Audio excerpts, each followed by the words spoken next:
Manever I say ma PENDREAM TV. PENDREAM TV there, or see them yopo. We more cover at the PENDREAM TV. So, Mr. Say, no day they can share and I subscribe to channel on Rock and KB and Society the news to one. Sabit me I can tell no share. Kwesi Pratt and I bet TSC a software election see. Omo share and come muso na ne ochema. Dodo na criminals and omo gangsters achese. Omo nam kwati kwan so dey bu amanfo apo ekroma na election ye by I expose omo pa na enya asem ketwa na ne okike be kira agrada any some of the pastors are omo be hihye nkomo omo ka se ba omi anweni aye hye omo ni omo asori dina waka se de any yakra politicians omo so kosa nkofo ye ase obuji omo de se omo ye bibi no no de wonji say ni because there is no empirical formula mutimi prove say sa nsem na omo kan no kre na election e course ya expose sa software pa esa Ghana fo nyina ehwe omo ye na can say to the extent say some of the political parties omunya ntie so omo kwa akosie na ntwe alive like live cow kesie omuko berino ni nyina ye niama emfa kwema enkwasi I believe any kwan so obia di akire na menka sa bebre yonko na koti nsema Kwesi Pratt fasa software. Something else has become very, very clear, which is that many of the people who pretend that they are bodies with God and that God calls them on telephone every morning and so on are also absolute criminals, gangsters, and so on. The election results have shown that very clearly. All these gangsters in Kasok, and Gansok with horse tails and so on, they're just useless, bloody gangsters, criminals, trying to profit from elections and so on. And this election has exposed them big time. I'm hoping that we'll learn the elections, we'll learn the lessons, and begin to put soothsayers where they actually belong. They are nothing but soothsayers, you understand? And those who go to them for medical reasons, for reasons of prosperity and so on, they should begin to think again. The elections have clearly demonstrated that these are just bloody criminals who cannot predict anything. One of them actually said before the elections that if Dr. Bawumia doesn't win the election, she will go back to worshipping her fetish idols and so on. I'm waiting. I'm waiting to see Who's that. Akrada. Yes. But didn't you see on Sunday? With the NDC flag. But she had said somebody sent the video to me. She had said before the elections that God had told her that Bawumia was going to win hands down. And that if Bawumia did not win hands down, she would abandon Christianity and go back to her traditional religious worship. Then on Sunday, she's waving NDC flags all over the place. But she's giving a reason. Which is? He said that her advice to Dr. Bawumia is that he should wear all white. And that on the election day, he saw Bawumia wearing a white top but with a black trouser. so that's what spoiled the thing. They didn't listen. Okay. Yeah. Then there was another guy who came up and said that, look, God has spoken to him. He believes in God. God doesn't make mistakes and so on. And was so sure that if Dr. Bawumia didn't win, he should be bent with his church. I hope he's bought the petrol and the matches. He says that he was so sure that he spoke to God. And some of these people, it is not because they are lying. I mean, some of them may have what is called high fever.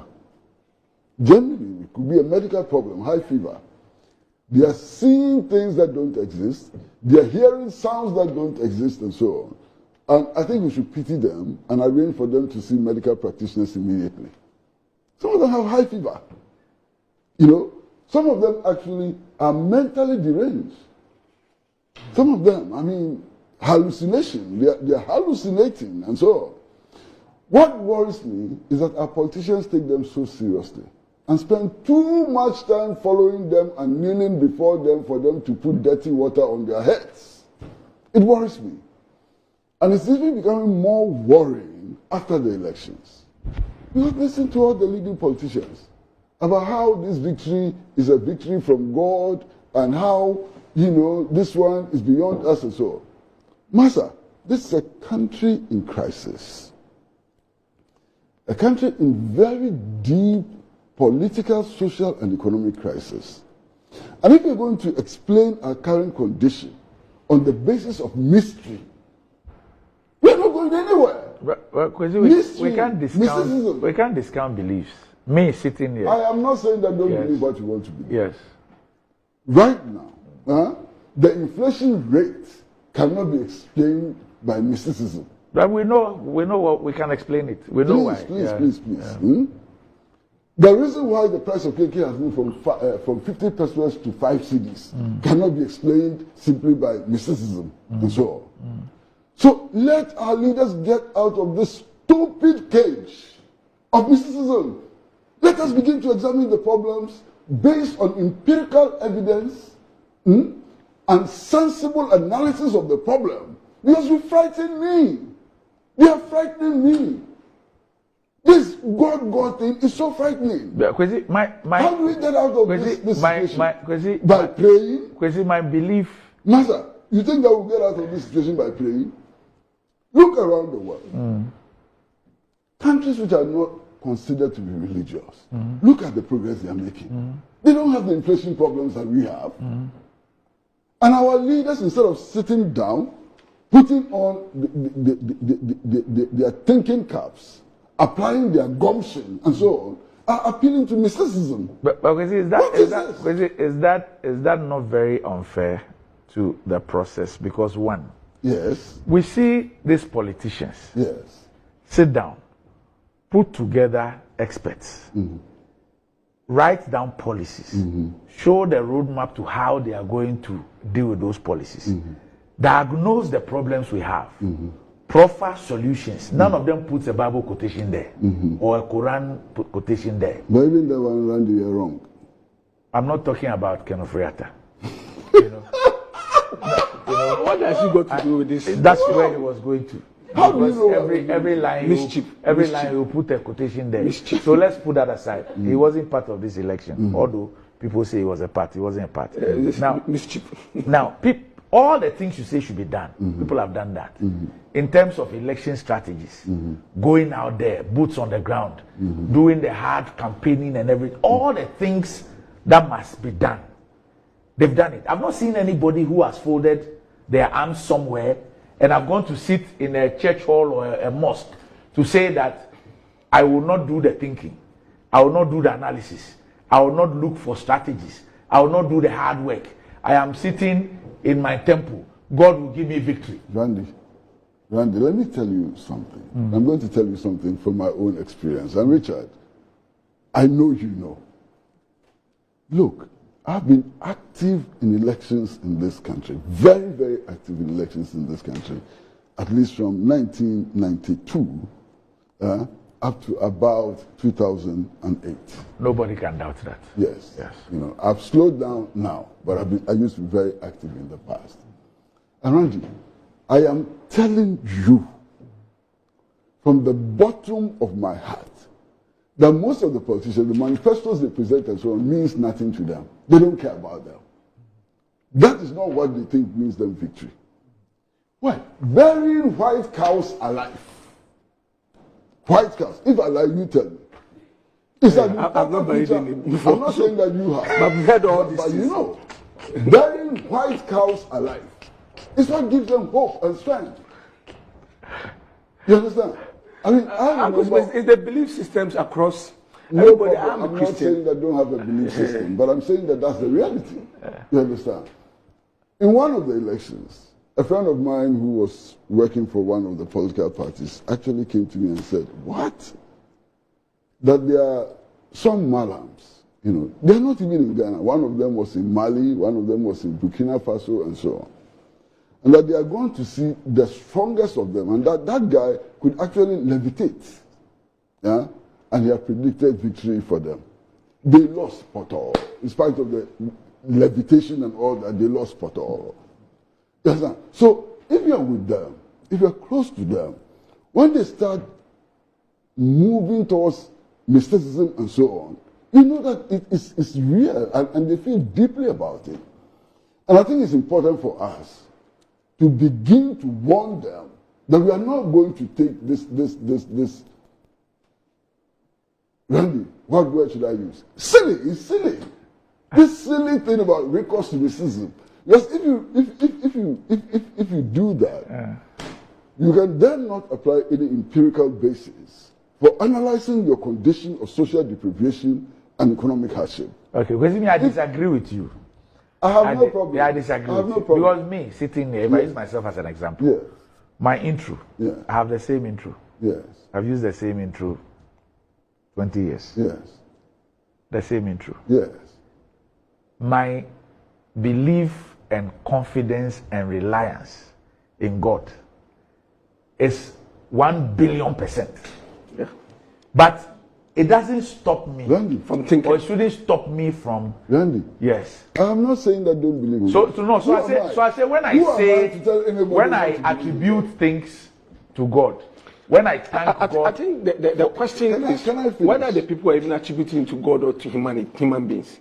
Because this time around, you No, hear... because he mentioned God. That is why... Because he mentioned God. That is why I said that. But you know that there isn't just one God. Okay, me, I know the Almighty God, Jehovah. I know that. And that's what I know too. But there are other religions, which are also religions, who believe in a multiplicity of gods. Okay, I don't deal But with there are it. even religions who do not believe in God. Religions who do not believe in God and so on. Now, for me, what is important is that we are operating what is supposed to be a secular constitution. Yes. So when our leaders retreat into their personal religious beliefs and so on, it's worrying.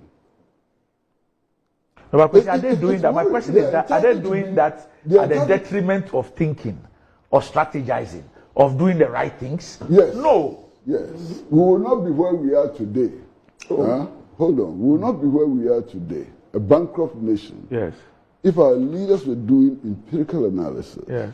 if our leaders were trying to understand the problem in its true form and so on, we will not be where we are today. But We are where we are today because of this stupidity of thinking that once you come and say that, look, God gave it to me, you know, everybody will think that God gave it to me. No, but Kwesi, that one is about using. Kwesi, that one is about using God as an excuse. But that's what they're No, doing. Kwesi, hold on. No. That's about using God as an excuse. Yeah. I don't think that we are where we are because our leaders decided to rely on God. That's not it. We are where we are because our leaders decided to be criminally minded.